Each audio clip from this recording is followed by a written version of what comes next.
السلام علیکم ورحمت الله وبرکاتہ. محترم ورونه،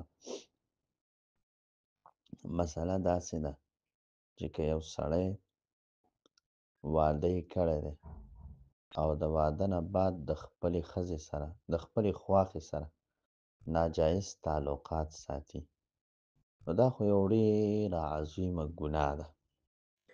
موږ په فقه کې مسله وایو، کله چې یو سړي د یوې ښځې سره نکاح وکړه، نو د هغې ښځې مور، د هغې ښځې نیا، د هغې ښځې لور دا په ده باندې حرامه شوه. اوس ګوره، یو زنا ده، ګناه ده، هغه بیله ده.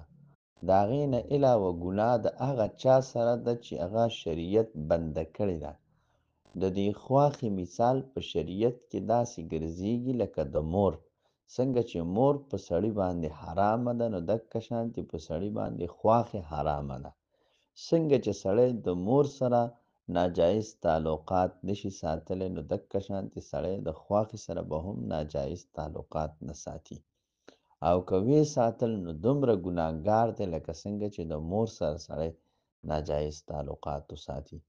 پاتې شوه دا مسله چې نکاح یې ماتېږي که نه ماتېږي.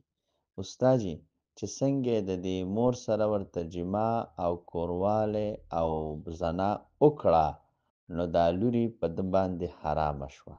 اوس دا خپله ښځه هم ځان سره په حرمت کې ساتي، نو دا ډېره لویه ګناه ده او دا ډېره لویه او عظیمه مسله ده، چونکې اکثر خلک په دې کې واقع دي او د هغې لویه وجه دا ده چې خلک بې حیا شوی دی، بې پردې شوی دی او خلک د شریعت د مسلو نه ناخبره دی او ملاتوب او شریعت یې صرف په ملا پورې خاص کړی دی.